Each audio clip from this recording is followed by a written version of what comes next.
Aksi beringas anggota separatis KKB di wilayah Kabupaten Intan Jaya, Distrik Sugapa, dan beberapa titik di wilayah lainnya saat ini memang kerap kali menjadi teror atau ancaman bagi TNI Polri dan sebagian besar masyarakat sipil yang sedang melakukan aktivitas di wilayah tersebut.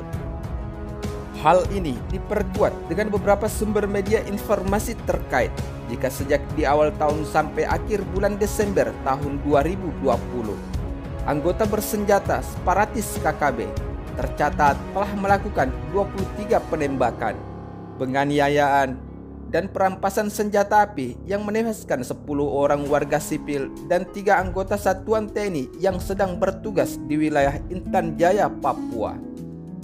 Sementara itu, di sisi lain, menurut sumber media informasi terbaru di tahun 2021 ini, anggota bersenjata separatis KKB telah menembak 5 orang anggota gabungan TNI yang sedang melakukan tugas pengamanan dan beberapa warga sipil lainnya. Adapun anggota TNI yang telah ditembak anggota bersenjata separatis KKB di setiap penyerangan secara langsung dan hingga melakukan taktik licik mereka. Di antaranya adalah Prada Maulana dan Prada Hendra Sipayung yang telah menjadi korban keberingasan gerombolan anggota separatis KKB di wilayah Intan Jaya dan beberapa titik di Papua.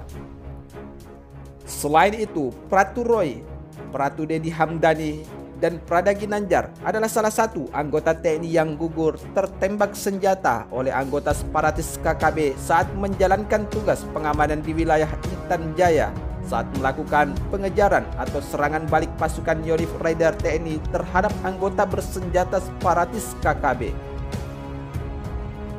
Berdasarkan hal itu, menurut catatan sumber media informasi terkait, jika sejak awal tahun 2021 hingga bulan Februari, anggota separatis KKB telah membuat 5 orang anggota Satuan Tugas Pengamanan TNI menjadi korban dan 1 orang warga masyarakat sipil yang telah menjadi korban penikaman oleh anggota separatis KKB, yaitu di wilayah Intan Jaya, Papua pada 9 Februari 2021 kemarin.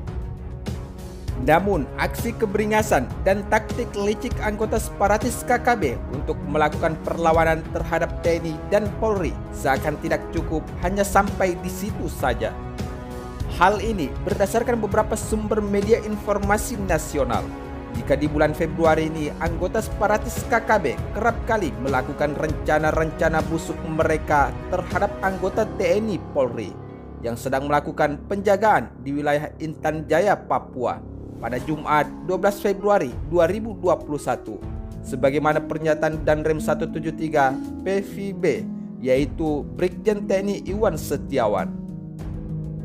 Saat itu, anggota TNI bersama rekannya sedang berbelanja di kios atau warung kecil yang letaknya tepat di depan Kodim Persiapan Sugapa, Papua. Tiba-tiba, 2 warga sipil yang mengendarai sepeda motor dan mendekati kios, lalu keduanya langsung mengeluarkan senjata api dan menembak anggota TNI tersebut. Adapun senjata api yang digunakan oleh anggota separatis KKB tersebut adalah jenis senjata laras pendek. Namun saat usai menembak, keduanya langsung melarikan diri ke arah yang berlawanan. Berdasarkan situasi yang mencekam tersebut, sontak saja anggota TNI lainnya yang mengetahui akan tindakan anggota kelompok bersenjata separatis KKB tersebut. Beberapa anggota TNI lainnya melakukan pengejaran terhadap kedua orang yang melakukan penyerangan terhadap anggota TNI. Adapun prajurit yang ditembak oleh anggota separatis KKB tersebut adalah Praka Hendra Sipayung yang tergabung dalam Satuan Tugas Aparat Teritorial atau Satgas Apter di wilayah Intan Jaya, Papua.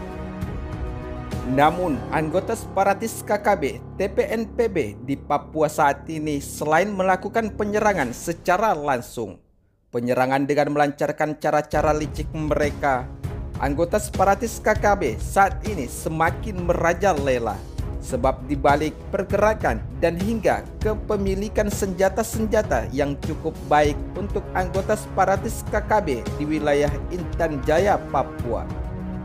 Anggota separatis KKB juga kerap kali memanfaatkan beberapa oknum-oknum kepolisian yang tidak bertanggung jawab dan melakukan penjualan senjata api maupun amunisi lainnya terhadap kelompok kriminal bersenjata KKB TPNPB.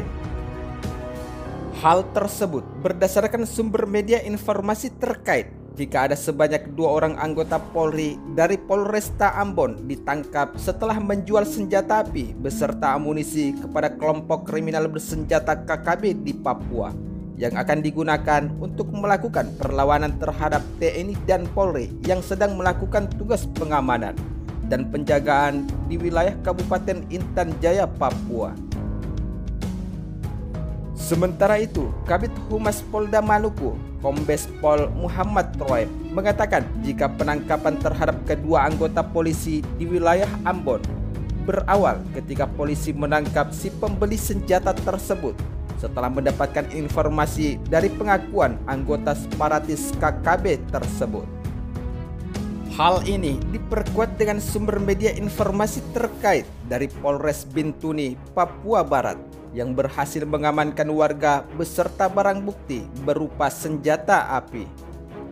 Namun, setelah diamankan, pihak kepolisian melakukan pemeriksaan terhadap oknum yang bersangkutan dan hasilnya pemeriksaan itu terungkap bahwa senjata api tersebut dibeli dari oknum kepolisian di Ambon.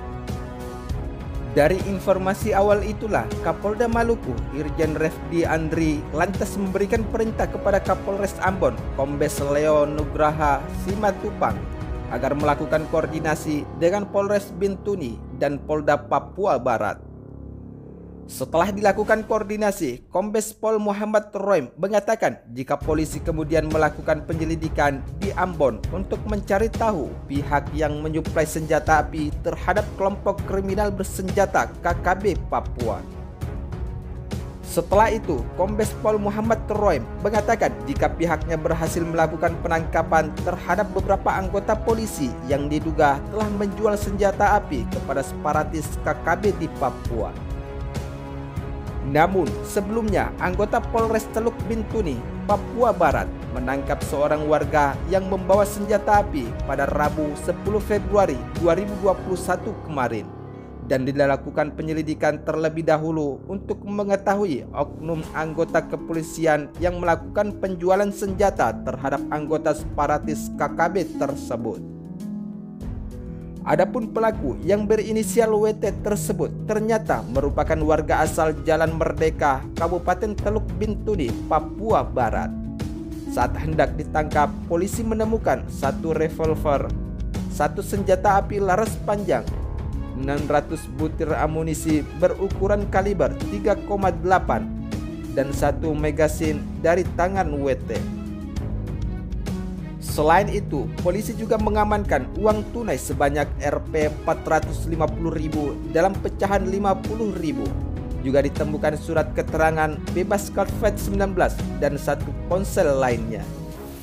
Ketika diinterogasi polisi, pelaku yang berinisial WT telah mengakui jika pembelian senjata beserta amunisi telah didapatkan dari beberapa oknum anggota polisi yang bertugas di Ambon. Namun, yang lebih mengherankan lagi, di saat situasi di wilayah Intan Jaya, Papua semakin panas dan mencekam dari aksi pemberontakan anggota separatis KKB TPNPB yang melakukan perlawanan dan hingga penembakan terhadap anggota TNI Polri di wilayah Intan Jaya, Papua. Anggota atau oknum kepolisian malah menjual senjata tersebut dan akan digunakan oleh kelompok kriminal bersenjata KKB untuk perlawanan melawan TNI Polri yang sedang mati-matian menjaga dan mengamankan wilayah kedaulatan Negara Kesatuan Republik Indonesia di Intan Jaya, Papua.